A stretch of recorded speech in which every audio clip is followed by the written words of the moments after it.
vamos estar dando início então ao nosso terceiro estudo, já entrando agora no capítulo de número 2 do livro de Sinclair Ferguson, A Devoção Trinitária, do John Owen. No capítulo 1, nós analisamos a vida do John Owen, né? Comentamos sobre quem ele foi, qual a importância dele para a história da igreja e tudo mais. Mas agora, nesse capítulo de número 2, nós vamos entrar então na principal proposta do livro, que é poder apresentar a devoção trinitária de John Owen, a maneira como nós podemos ter comunhão com a Trindade, com o Pai, com o Filho e com o Espírito Santo, tá? O capítulo 2, ele tem por tema no nome do Pai, do Filho e do Espírito. Esse é o nome do capítulo número 2, é uma apresentação geral sobre a visão do John Owen com relação à Trindade, tá? Com relação ao Pai, o Filho e o Espírito Santo.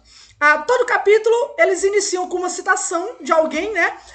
Nesse capítulo ele inicia com a citação do Dr. Martin Lloyd-Jones. Para quem não sabe, Martin Lloyd-Jones ele é um dos principais responsáveis por trazer à tona, né, a literatura puritana novamente, que havia sumido ali no início do século XX.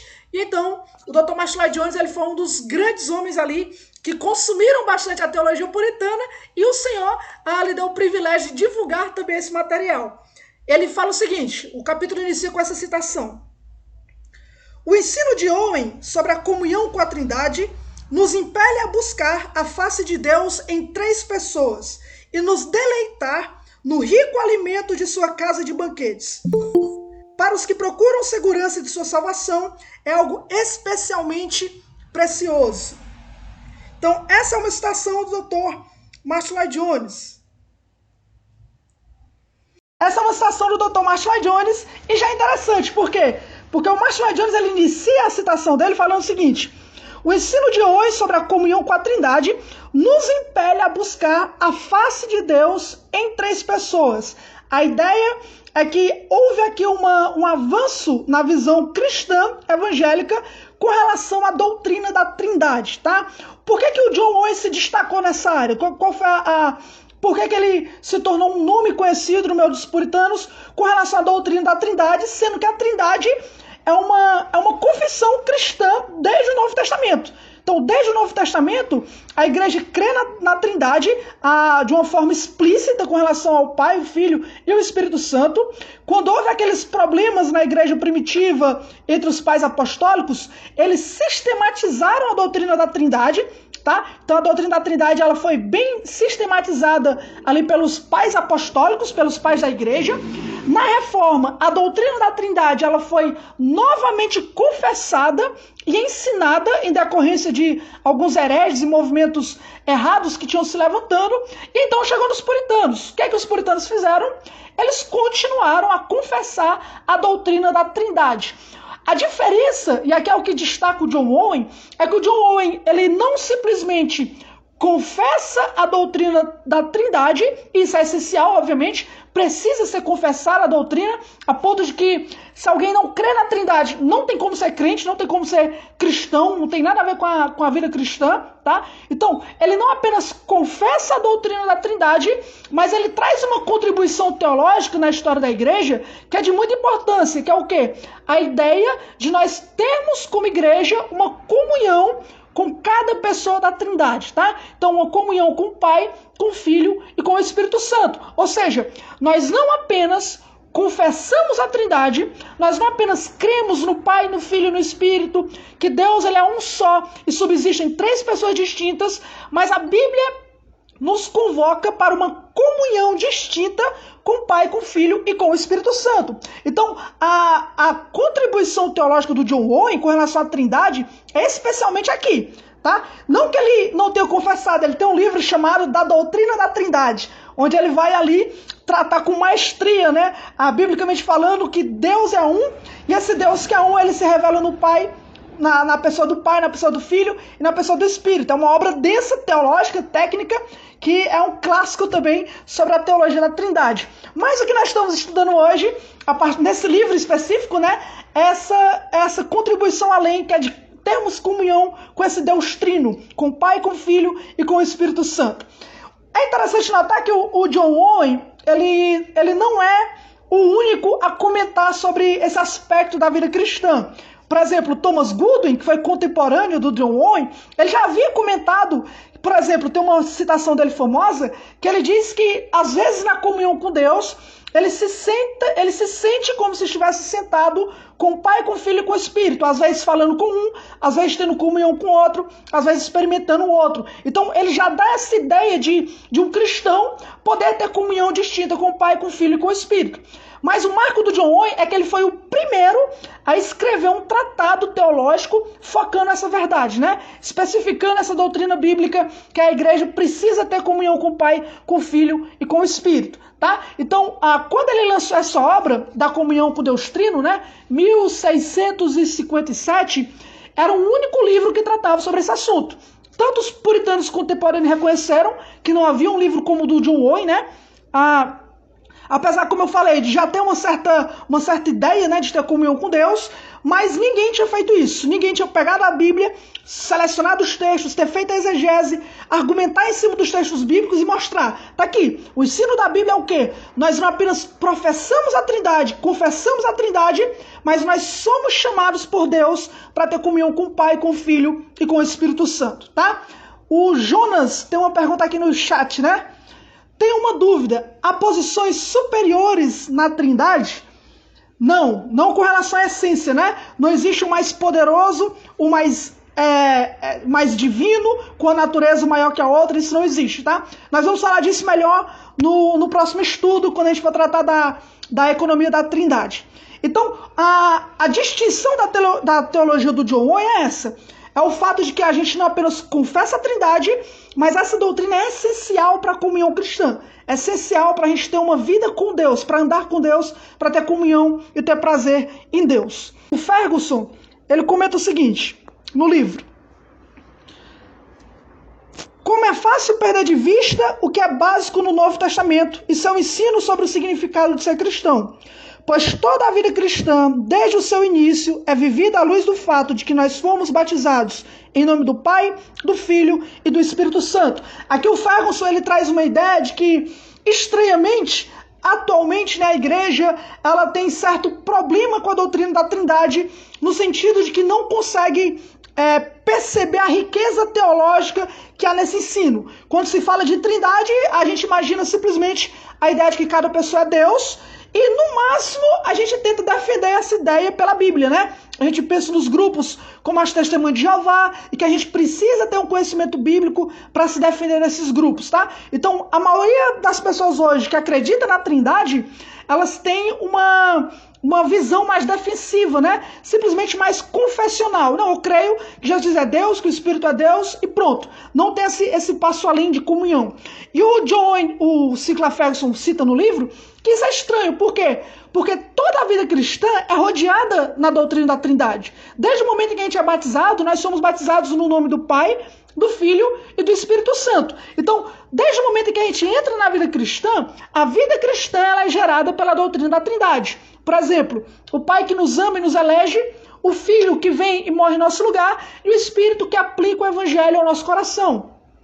Ou então na encarnação de Jesus, o Pai que envia o Filho ao mundo, o Filho que encarna, né, que entra no mundo encarnado e o Espírito que concebe Filho ali no ventre de Maria. Então, todo o Novo Testamento aponta para a doutrina da Trindade, não só como mais um ponto de fé que é importante, porque senão você é um herege, não como isso, mas como o todo da vida cristã. A salvação do cristão está baseada na doutrina da Trindade, na operação do Pai, do Filho e do Espírito, a ponto de que se uma dessas pessoas não for Deus, toda a salvação se perde, tá? Vamos dizer, por exemplo, a fórmula batismal, né? Você é batizado em nome do Pai, do Filho e do Espírito Santo. Se apenas o Pai é divino, então você é batizado em nome de Deus e de duas criaturas. Você é batizado em nome da criatura lá do Filho e da criatura do Espírito. Isso, obviamente, é uma heresia, né? Então, infelizmente, a maioria das pessoas acabam não percebendo. A Trindade ela é a base da vida cristã, ela é a razão de existir a vida cristã. Sem a doutrina da Trindade não existe vida cristã nenhuma. Mas a igreja, infelizmente, acaba olhando essa doutrina como uma doutrina difícil intelectualmente, onde você só vai fazer uso quando for conversar com o Testemunho de Jeová. Isso é triste, né? É lamentável, mas é assim que acontece, tá? O irmão Paulino fez uma pergunta. Por acaso é incorreto orar pedindo a Jesus Cristo? Se não, ou se por quê, né? O Sinclair Ferguson, ele vai argumentar no livro que a nossa oração, geralmente ela é dirigida ao Pai, em nome do Filho, pelo Espírito Santo. Mas nós temos, por exemplo, o exemplo de Estevão, em Atos capítulo 7, que quando ele vai orar, ele fala com o próprio Senhor Jesus, né? Ele vê os céus abertos e ele faz uma oração direta a Cristo. O cristão, ele pode falar com o Pai, ele pode falar com o Filho, ele pode falar com o Espírito Santo. Nós vamos comentar isso melhor lá na frente, mas a ideia é o seguinte, pessoal, quando nós falamos com o Pai, ou com o Filho, ou com o Espírito, nós não estamos falando com partes de Deus. Uma parte de Deus é o Pai, uma parte de Deus é o Filho, não. Deus, a sua natureza é divina. Então, o que exige adoração e oração é a natureza de Deus como Deus. Então, quando nós oramos, nós estamos orando a Deus como Deus, tá? Então, por exemplo, vamos citar aí a questão do perdão dos pecados, né? Quando nós vamos orar pedindo perdão dos pecados, John Owen cita Efésios capítulo 2, 18, né? Que diz que por Cristo nós temos acesso ao Pai pelo Espírito Santo. Nós oramos a Deus. Deus é aquele que é divino e vai ouvir a oração e recebe a adoração. Mas quando nós nos dirigimos a Deus, nós falamos com o Pai, como aquele que é a fonte do amor, distintamente como aquele que enviou o Filho. Nós falamos em nome do Filho, que é aquele que distintamente morreu na cruz pelos nossos pecados e nos salvou pela redenção. E nós oramos pelo Espírito, que é aquele que nos conduz à comunhão com o Pai e com o Filho. Então, a oração a Deus é a Deus. Como ser divino, ele é digno de adoração. Mas, na prática, na maneira como nós nos colocamos, então nós podemos ter comunhão distinta com o Pai, com o Filho e com o Espírito Santo, cada um de acordo com a sua respectiva, tá? Sua respectiva distinção. Então, por exemplo, quando eu adoro a Cristo, eu estou adorando a Deus pela sua natureza. Talvez a forma é diferente, né? O método é diferente, mas eu estou adorando a Deus. Quando você se coloca diante de Jesus para louvar a redenção, a obra da redenção é uma obra divina. Você está louvando ao Senhor, que é Deus que nos salvou. Apesar de você estar louvando a Jesus como aquele que morreu pelos nossos pecados, como lá em Apocalipse 5, né? Digno ao Cordeiro de Deus, que pelo seu sangue nos comprou e nos fez reis e sacerdotes. Mas ele, como Deus, é digno da adoração, mas enquanto eu adoro distintamente pelo que aquela pessoa da Trindade fez, que foi morrer na cruz pelos nossos pecados. Isso vai ficar mais claro na medida que a gente vai passando por cada um, tá? Então, por enquanto, esse capítulo 2 é mais uma apresentação da visão do John Owen com relação à Trindade. Amém? Então, o que eu estava dizendo é que o Sinclair Ferguson fala que a Trindade é essência na vida cristã. Você é batizado em nome do Pai e do Filho, você ora, fala com relação ao Pai, fala com relação ao Filho, fala com relação ao Espírito. Não tem como separar um cristão da sua visão trinitária, tá? Mesmo que, teologicamente falando, a gente não pense dessa forma, pela experiência, é assim que o Espírito nos conduz. Só que, quanto mais entendimento bíblico nós temos sobre o assunto, melhor a nossa comunhão e experiência bíblica com relação a Deus. Por isso é importante nós conhecermos a doutrina da Trindade, tá? Uma citação final dessa introdução. Às vezes parece que um Deus, aqui é o Ferguson falando, às vezes parece que um Deus de uma única pessoa bastaria para nos satisfazer, quer fosse essa pessoa o Pai, o Filho ou o Espírito.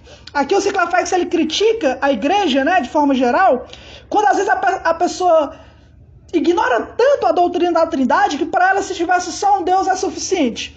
Eu orando, eu cantando, eu adorando, é suficiente. Não há distinção, a pessoa não faz essa distinção do Pai, do Filho e do Espírito. Isso é um prejuízo de uma riqueza que nós temos na Bíblia, né? Quem não percebe essa riqueza teológica, ele perde grande parte da alegria da vida cristã. Pessoal, o capítulo 2, o Sinclair Ferguson, ele divide em 4 partes. Ele vai falar primeiro sobre uma verdade negligenciada, depois ele vai falar da resposta do John Owen a 2 críticas à doutrina da Trindade, depois ele vai tratar de mais 2 assuntos que nós vamos deixar para o próximo estudo. Hoje nós vamos tratar apenas desses 2 primeiros pontos que o Ferguson coloca, tá? Que é a doutrina da Trindade como uma verdade negligenciada e, em segundo lugar, com relação ao John Owen tratando 2 objeções, tá? Mais uma pergunta do Anderson. Sabemos que não temos como explicar completamente a Trindade, mas como dizer alguém que não conhece bem a Deus, o que seria a Trindade? Alguns comparam com um ovo, por exemplo, dizendo que um é a casca, o outro é a gema e o outro é a clara. Não sei se eu fui bem claro, mas as explicações famosas seriam boas? Não seriam. Nós vamos tratar disso já já, tá? Quando nós formos falar da resposta do John Owen aos problemas da Trindade. Então vamos lá. Primeiro ponto. Até aqui tudo bem, né? Deu para ver a importância da teologia do Owen com relação à Trindade. O primeiro ponto do Ferguson é que ele vai tratar a Trindade como uma verdade negligenciada. Ou seja, a maioria das pessoas só pensa na Trindade em termos de testemunho de Jeová, de se defender a divindade de Cristo, né? A divindade do Espírito. Isso faz com que a maioria das pessoas acham a doutrina da Trindade simplesmente uma doutrina intelectual. Uma doutrina difícil, né? Uma doutrina que não vai mudar nada na sua vida prática. Então, a Trindade é o quê? É uma defesa intelectual da fé somente. E isso é problemático, porque o Ferguson vai dizer que quem pensa dessa forma, que pensa que a teologia da Trindade é uma teologia difícil, é uma doutrina complicada, que não muda nada na vida cristã, está pensando junto com os filósofos iluministas, como, por exemplo, Emmanuel Kant. Ele vai citar o seguinte, Emmanuel Kant, olha o que ele fala. A doutrina da Trindade, tomada literalmente, não tem a mínima relevância prática, mesmo quando pensamos em entendê-la, e é mais claramente irrelevante se percebemos que transcende a todos os conceitos. Então, os filósofos iluministas, né, essa turma, infelizmente, que da teologia liberal, inclusive, que acredita na superioridade da razão, é essa turma que diz que a doutrina da Trindade não tem prática nenhuma. Essa galera que diz que, pra que eu vou entender a Trindade? Vai mudar o que na minha vida? Na minha comunhão? A gente está vivendo uma geração de prática, né? Nós queremos uma pregação prática que eu tenho que fazer. Como é que eu faço? O que é santidade? A santidade é ser santo. Isso pode, isso não pode. Então a galera está tão enviesada numa teologia prática, que infelizmente tem nada de prática, né? Que acredita que a doutrina da Trindade ela é simplesmente intelectual. Não adianta de nada você ter um bom conhecimento da Trindade. A Trindade não é um assunto que vai mudar a sua vida. É um assunto que vai lhe satisfazer intelectualmente. Então é a galera que senta, hoje na escola bíblica é sobre a Trindade. A pessoa, legal, hoje eu vou entender bem. Então, simplesmente acredita na Trindade como um tipo de intelectualismo, né? Isso acaba nos colocando do lado dos pensadores iluministas, do lado da galera da teologia liberal, que acredita que a Trindade lá não tem nenhuma mudança de vida, não tem tanta prática, então é perigoso. Nós temos que tomar cuidado quem é a galera que confessa a Trindade dessa forma, e se a gente está confessando do mesmo jeito, então a gente está numa companhia complicada, hein? Nós estamos numa companhia ruim. Biblicamente falando, é o contrário. O Ferguson vai colocar a doutrina da Trindade, né, dentro da essência da vida cristã, que é conhecer a Deus. Nesse momento eu peço para os irmãos abrir suas Bíblias em João capítulo 17. João 17, verso 3, tá? Nós vamos dar só uma lida nesse texto. João 17, verso 3. E quem achou pode ler. Estarei lendo. Pode ler. E a vida eterna é esta, que te conheçam a ti só, por único Deus verdadeiro, e a Jesus Cristo, a quem enviaste. Olha aí. A vida eterna é esta. O que é a vida eterna? Conhecer a Deus como o único Deus verdadeiro e a Jesus Cristo a quem enviaste. Em outras palavras, a essência da vida eterna, nós podemos dizer aqui que a essência da vida cristã é conhecer a Deus, é saber quem Deus é ter um entendimento regenerado da pessoa de Deus, de quem Deus é. Em outras palavras, o Ferguson vai colocar o seguinte: John Owen acreditava que, em vez da doutrina da Trindade ser especulativa, ela oferece luz pela qual tudo fica claro. Em vez dela ser nada prática, era a verdade mais prática de todas. Pois o que poderia ser mais prático do que conhecer o Pai em Jesus Cristo pela obra iluminadora do Espírito Santo? Pois certamente esta é a vida eterna, da qual Jesus falou. E a vida eterna é essa, que te conheço a ti só como o único Deus verdadeiro. Em outras palavras, a doutrina da Trindade está no cerne da vida eterna. que é você conhecer a Deus como ele se revela. E como Deus se revela? Deus se revela como o Pai, o Filho e o Espírito, na pessoa do Pai, na pessoa do Filho e do Espírito. Isso é vida cristã, é você conhecer esse Deus que é uma trindade, né? Que é o Pai, o Filho e o Espírito. Ele cita vários textos aqui, eu vou só ler para os irmãos. Jeremias 24:7 fala o seguinte: dar-lhes um coração para que me conheçam, porque eu sou o Senhor, e eles me serão por povo, e eu lhes serei por Deus, porque se converterão a mim de todo o seu coração. Em outras palavras, Deus ele converte o seu coração para que você conheça ele verdadeiramente quem ele é. E se Deus é uma trindade, se Deus é o Pai, o Filho e o Espírito, então você precisa conhecer o Pai, o Filho e o Espírito Santo, da forma como ele se revela para nós. Jeremias 31:34. Não ensinará jamais cada um ao seu próximo, nem cada um ao seu irmão, dizendo: conhece o Senhor, porque todos me conhecerão, desde o menor até o maior deles, diz o Senhor. Pois perdoarei as suas iniquidades e dos seus pecados jamais me lembrarei. É por isso que Paulo às vezes descreve a conversão em termos de conhecer, né? Agora que nós o conhecemos, antes nós não conhecíamos, mas agora que conheceis a Deus, vivei de tal maneira. Então, a essência da vida cristã é essa, meu amigo.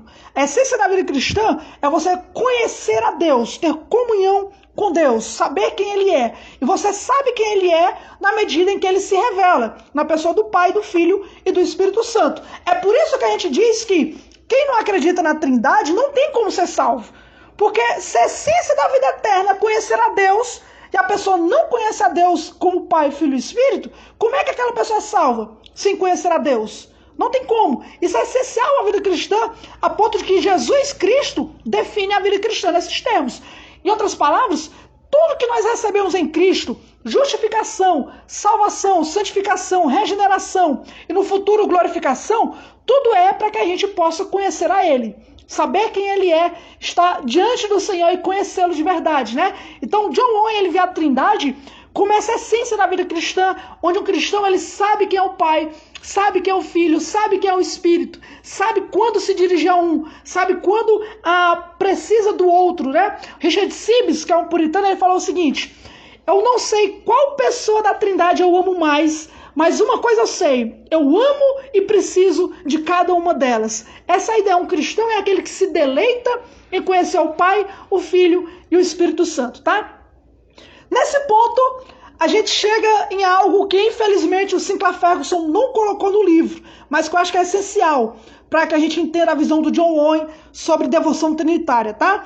O John Owen, ele faz uma distinção entre a nossa união com Cristo, nossa união com Cristo diante de Deus, que é imutável, é uma posição imutável, com a nossa comunhão com Deus, que aí já é variável, né? Já muda, tá? O que significa isso? A base da nossa comunhão com Deus, do nosso relacionamento com Deus, é a nossa união com Cristo diante de Deus pelo Espírito. Mas a nossa comunhão com Deus é o que faz com que a gente vai ter prazer nessa união, tá? Deixa eu tentar deixar mais claro. O que é a nossa união? A nossa união, na visão do John Owen, é a posição cristã de novo nascimento regenerado, onde Deus ele age de uma forma unilateral. Nós somos passivos, né? No sentido de que Ele que nos converte, Ele que nos dá um novo coração, Ele que nos salva, Ele que nos mantém na posição cristã que nós temos de segurança da salvação em Cristo. Então a nossa união, ela garante a nossa visão, a nossa vida espiritual imutável diante de Deus, tá? Isso é a nossa união com Ele, nada muda, nada vai mudar essa união. Do outro lado, nós temos a comunhão. O que é a comunhão? O John Owen, ele definiu comunhão assim: nossa comunhão com Deus consiste em sua comunicação de si mesmo a nós, com a nossa retribuição a Ele, daquilo que Ele exige e aceita como resultado da nossa união que em Cristo temos com Ele. Em outras palavras, enquanto a união ela é imutável, aquela famosa frase, né? Salvo uma vez, salvo para sempre. Quando você é enxertado em Cristo, não tem mais como desenxertar. A nossa comunhão não é assim. A nossa comunhão com Deus é invariável. A nossa comunhão é Deus se revelar a nós e a nossa reação à revelação a Deus. E isso é variável. Por exemplo, um cristão que está unido a Cristo, verdadeiramente cristão e salvo, ele pode ter uma comunhão boa com Deus, vida de oração, meditação nas Escrituras, ele prega a palavra de Deus, ele tem a alegria do Espírito, né, em saber que é um salvo, tem prazer em viver uma vida de santidade, né? Ele pergunta pelos caminhos de Deus, eu posso usar isso, posso fazer aquilo, porque ele quer viver para Deus. Isso é maravilhoso. Mas se esse homem, por exemplo, esse mesmo cristão, ele começa a acalentar algum pecado, ele começa a desobedecer os mandamentos, ele começa a perder o contato com as Escrituras, ele vai perceber que a sua comunhão com Deus não é a mesma. Ele não vai ter aquela mesma retribuição de alegria, de prazer, de comunhão que ele tinha antes. Tá? Então essa é a diferença. A união é realmente essa transformação que o Senhor nos dá e nos coloca em Cristo, mas a nossa comunhão é variável. Às vezes você está lá em cima na vida espiritual, às vezes você vai estar lá embaixo. Às vezes você vai estar bem, às vezes você vai estar mal. E isso é importante, por quê? Porque muitas vezes as pessoas acabam confundindo a comunhão com Deus com a nossa união. Tá? Então, por exemplo, se eu estou muito mal, se eu não consigo ter comunhão com Deus, é sinal de que eu não sou salvo. Não, a doutrina da união vai defender justamente a doutrina bíblica da perseverança dos santos, vai defender a doutrina de que o Senhor, aqueles que ele salvou, ele vai manter salvo. Entendeu? Já a comunhão não, a comunhão você acaba perdendo, você acaba tendo problemas, você acaba sendo disciplinado por Deus, você pode passar um momento de tristeza espiritual e nada no mundo vai lhe preencher, meu amigo. Você pode ir para a igreja, você pode ouvir pregação, você vai sentir esse vazio. Mesmo que você esteja unido a Cristo, se você acalenta o pecado, se você não retribui a revelação que Deus lhe dá, você vai sofrer na sua comunhão com Deus. Por isso que é muito importante você ter uma visão correta. Por exemplo, o John Owen vai dizer que a nossa comunhão, que exige uma resposta que damos a Deus, o lado bom é que quando a gente está mal e o Senhor nos concede graça, nós podemos entender que a nossa união é o que vai restaurar a nossa comunhão.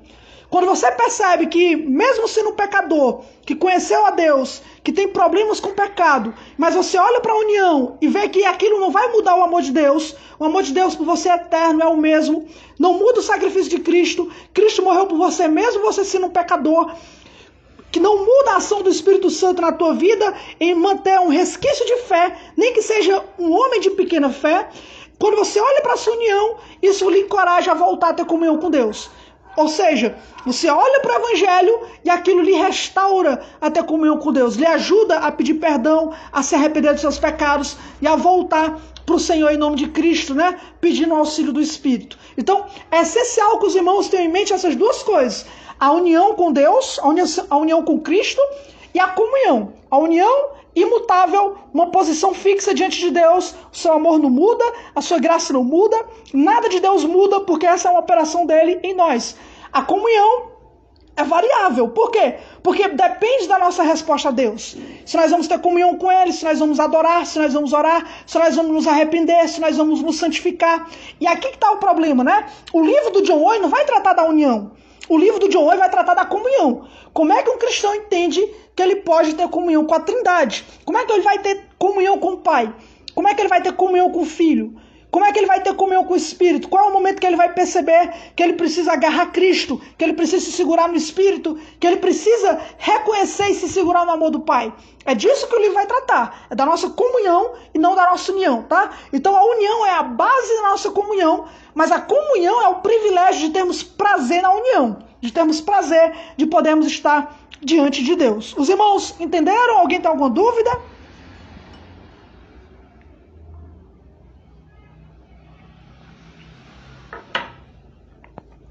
Um exemplo que ele dá falando do Espírito Santo, lá na frente, ele vai dizer o seguinte: a obra do Espírito, para os cristãos, ela pode ser dividida de duas formas: a santificação e a consolação. Cristo, ele apresenta o Espírito como nosso santificador, aquele que ele vai nos converter e nos separar do mundo. Ele vai nos trazer para Deus e fazer uma obra de regeneração em nós e nos santificar para o Senhor. Isso é uma obra única, essencial e que é uma obra imutável do Espírito Santo em nós. E Cristo também vai apresentar o Espírito Santo como consolador, aquele que vai nos consolar. Agora, a obra do Espírito como consolador nem sempre é presente. Aí é onde a gente fala de comunhão com Deus. Nem sempre o Espírito ele vai agir como um consolador. Às vezes, por causa do nosso pecado, Hebreus 12 vai dizer que Deus ele vai nos tratar com disciplina, que no momento é de tristeza. Então, John Owen vai Esse é um exemplo, né? Como a obra do Espírito de santificação é uma, e sua obra de consolação é outra. E é importante o cristão ele saber lidar com a forma como a Bíblia apresenta o agir de Deus, para ele não confundir uma coisa com a outra, tá? Salmo 51, Davi estava dizendo, Senhor, não retire de mim o teu espírito. Ele estava completamente triste, jogado na lama ali por causa do seu pecado. Mas ele estava tão cheio do Espírito que ele inspirou o Salmo. Ele foi inspirado por Deus a escrever um salmo, que foi o Salmo 51. Então, enquanto ele sentia o medo de o Espírito ser retirado dele, ao mesmo tempo, esse mesmo Espírito estava enchendo ele a ponto dele escrever inspirado pelo Espírito. Então, nem sempre o nosso sentimento revela a nossa posição. Nem sempre a nossa comunhão revela a nossa união. Deu para entender? Por isso que é importante nós termos essa distinção, né? Vamos partir então para o ponto 2.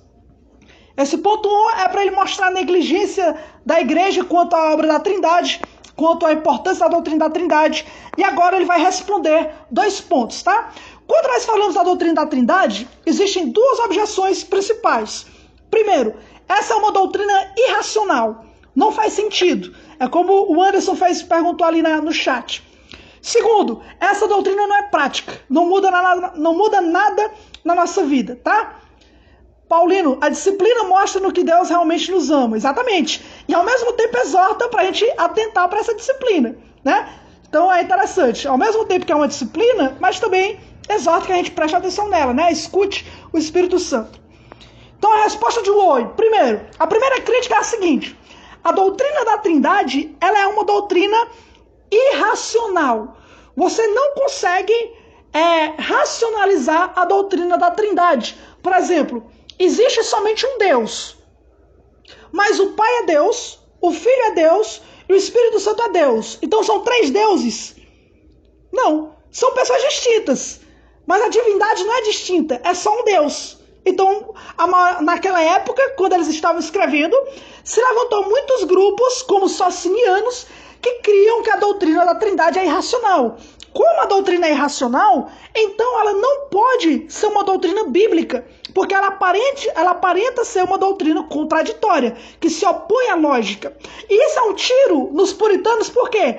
Porque os puritanos eram conhecidos por dizer que toda doutrina bíblica, antes de passar para o coração, tem que chegar no entendimento. Aí os socinianos dizem, bom, então se a doutrina tem que passar para o entendimento, como é que você vai passar a doutrina da Trindade?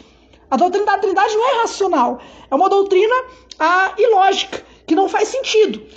A resposta do John Owen para essa crítica, que até hoje é dada pelos Testemunhos de Jeová, né? Até hoje é dada por esses grupos hereges, que não faz sentido Deus ser um só e subsistir 3 pessoas, é a seguinte.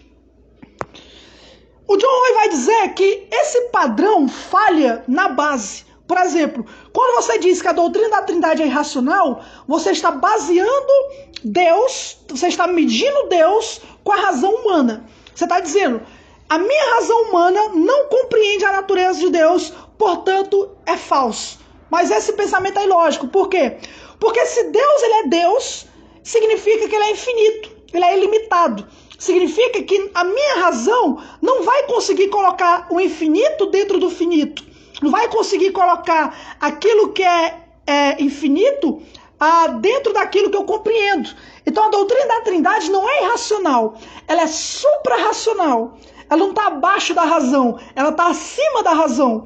Então não é uma contradição. Nem tudo que você entende significa que é falso. Você simplesmente não consegue compreender perfeitamente. E aí o John Owen, ele coloca uma citação que é maravilhosa. Ele vai dizer o seguinte, é difícil, mas eu vou explicar. Ele fala, em essência, dizer que só pode haver uma pessoa poderá ser verdade quando a substância for finita e limitada, mas não tem lugar naquilo que é infinito. Em outras palavras, o John Owen está dizendo o seguinte, ora, em essência, dizer que só pode existir uma pessoa, isso está correto se nós estivermos falando da natureza humana, se nós estivermos falando de uma substância humana. Então está certo, só pode haver uma pessoa.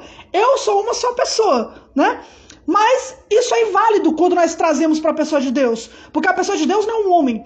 Deus não é como nós. Deus não está finito dentro do universo que ele criou. Então o nosso padrão, a nossa régua, não consegue medir a Deus. A essência de Deus é infinita, Deus ele é eterno, a sua natureza é distinta, diferente de tudo que ele criou, diferente dos entes espirituais, dos seres celestiais e de nós. Portanto, como Deus é completamente distinto, eu não posso medir a Deus de acordo com a minha régua, de acordo com o que eu entendo. E o problema da vida das pessoas é esse, né? As pessoas têm uma concepção de Deus como ele sendo um homem mais forte, né? Então, por exemplo, Deus ele é como nós, ele tem poder, eu tenho poder, mas ele tem mais poder. Eu tô aqui, mas ele está em mais lugares. Eu tenho conhecimento, mas ele conhece mais. Então as pessoas partem de nós, do que eu sei, de eu como padrão, e então aplicam a Deus. E isso está errado. Por quê? Eu vou citar aqui o Sinclair Ferguson, porque ele explica isso muito bom. Ele vai dizer o seguinte: a verdade é que nós somos propensos a olhar pelo lado errado do telescópio. Movemos-nos do homem para Deus. Mas o pensamento verdadeiro, que reconhece a verdadeira distinção entre Criador e criatura, entre o infinito e o finito, tem de começar a partir de Deus, não a partir de nós. Ou seja, não é tanto que a gente descreve a Deus em termos antropomórficos. É que ele nos criou de forma teomórfica. Ou seja, nós somos a miniatura. Não é que Deus é um homem gigante, ao contrário, nós é que somos a miniatura. Em nós, gente criada, gente finita, estão embutidos reflexos microcósmicos de realidades que são verdadeiras quanto ao próprio Deus de modo macrocósmico, não criado e infinito. Deu para entender? Não é eu que sou pequeno e infinito que vou medir ao ser infinito, é o contrário. Nós temos que conhecer a Deus não partindo do homem para Deus, mas de Deus para o homem. Não é ele que é um homem grande. Eu é que fui criado à sua imagem e semelhança. Não foi o contrário. Eu é que tenho pequenas porções microcósmicas, né, de um Deus macrocósmico, tá? Então essa é a diferença, essa é a distinção.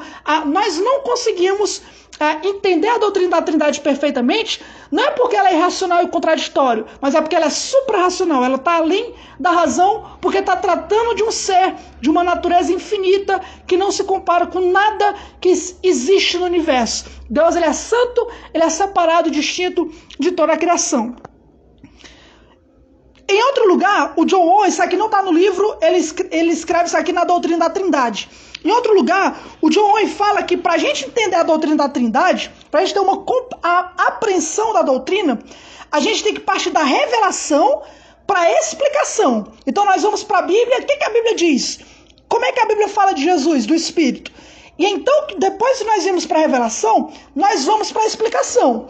O problema dos grupos hereges da época do John Owen é que o John Owen diz que eles fazem o contrário. Em vez deles ir para a revelação, eles vão primeiro para a explicação. Então, eles não perguntam o que é que João diz, o que é que Mateus diz. Ele simplesmente diz, não, isso aí está errado. Essa explicação sobre Deus está errada. Então, o John Owen disse que o maior erro de todas as seitas contrárias à Trindade é que elas não partem da Bíblia. Elas partem da explicação para caber a explicação dentro da Bíblia. Entendeu? O certo é o quê? É o que a Bíblia diz e como nós vamos explicar isso. Eles partiam do contrário. Vamos primeiro tentar explicar Deus e então vamos para ver o que a Bíblia diz, para ela encaixar aqui no que eu acredito. E isso está errado. E, gente, isso é tão notável, porque preste atenção, se você for ler a Bíblia sem influência, você vai ver a doutrina da Trindade estampada. No Novo Testamento é muito claro, entendeu? O problema dos crentes é que eles ficam mais na defensiva do que no ataque.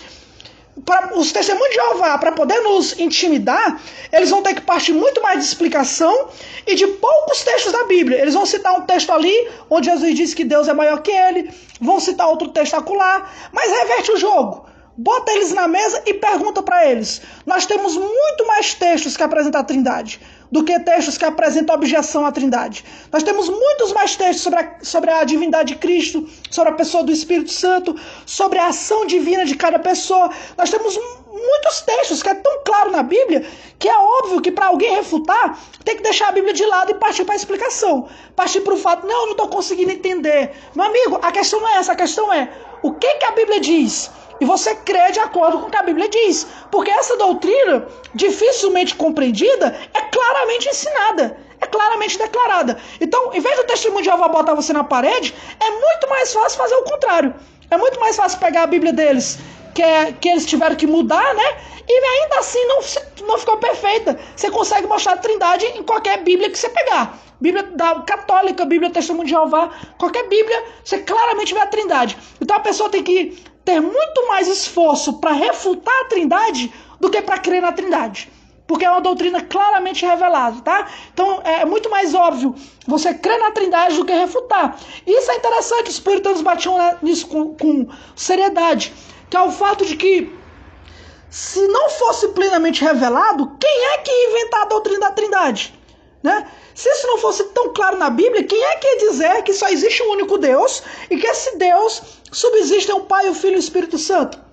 É difícil você inventar uma doutrina dessa. Nós cremos porque é bíblico, porque é revelado, porque é claro. Então, como diz John Owen, nós partimos da revelação do que os textos dizem e então nós vamos para a explicação, tá? Respondendo o Anderson, como explicar a doutrina da Trindade? A doutrina da Trindade, você pode simplesmente citar a sua definição, que é uma definição final. A definição da Trindade pelo John Owen, por exemplo, ou pelos catecismos é essa. Deus, ele é um só, uma só natureza, uma só essência divina, e nessa natureza divina subsistem três pessoas, o Pai, o Filho e o Espírito Santo. De forma que o Pai não é o Filho não é o Espírito e o Espírito não é o Pai. Mas as três pessoas da divindade compartilham a mesma natureza divina. E só, trazer ilustração é difícil. Por que é difícil? Porque Deus, ele é santo, ele é distinto da criação, ele é diferente da criação. Então vai ser difícil você pegar um ser que é diferente de tudo que criou e tentar comparar ele com aquilo que ele criou, porque é distinto, entendeu? É difícil você achar como é que eu posso dizer? Algo a semelhar, já que a sua própria natureza é ser distinto de nós, né? Sua própria natureza é ser diferente de tudo que criou. Então é difícil pegar a criação e tentar assemelhar a Deus. A maioria das ilustrações é errada. Como essa do ovo, por exemplo, não faz sentido. A da vela, né? Que o John Wesley usava. A Trindade é como uma vela, né? Tem a sombra, tem o calor e por aí vai. E outros, como o gelo, né? O gelo, estado líquido, estado gasoso, estado sólido. A maioria das ilustrações, elas vão cair em alguma heresia. Então é melhor nós reconhecermos Deus como ele é, distinto de tudo que ele criou. Um Deus trino, de natureza infinita, santa, que não se compara com nada que nós cremos aqui na Terra, tá? Então é importante ter essa visão. E assim que o John Owen, ele define a Trindade e responde àquela turma que diz que é irracional crer na Trindade. Não é irracional, é suprarracional. Deus, ele está além da razão humana. Por isso nós temos que crer de acordo com o que ele se revela e não de acordo com o que a gente entende ou compreende sobre Deus, tá? Partindo para o final, a segunda objeção, a primeira então é que Deus é difícil entender Deus, né? A Trindade é irracional. John Owen respondeu.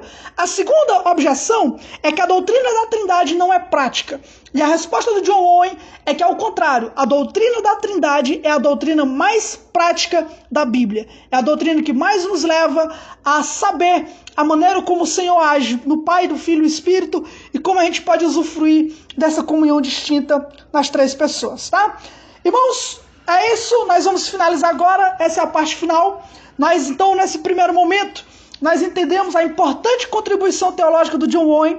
Não é simplesmente a Trindade uma doutrina confessional, mas é uma doutrina bíblica que nos chama a uma comunhão com Deus. E nós somos chamados a essa comunhão. Não estamos apenas olharmos apenas para a doutrina da união, né? Mas que esse Deus nos chama para reagir ao seu amor, à sua graça, à sua misericórdia, na medida em que ele se revela na pessoa do Pai, do Filho e do Espírito Santo. Próxima semana nós vamos terminar o capítulo 2, que aí sim nós vamos apresentar os textos os textos bíblicos, né, que o John Owen cita para mostrar como que o Pai se distingue do Filho e do Espírito e como isso nos convoca a ter uma comunhão distinta com cada pessoa da Trindade. Hoje nós aprendemos uma visão mais clara de uma forma geral sobre a doutrina da Trindade. Próxima semana nós vamos ver então esses aspectos distintivos, tá? Amém? Então vamos orar então para a gente encerrar. Vamos orar.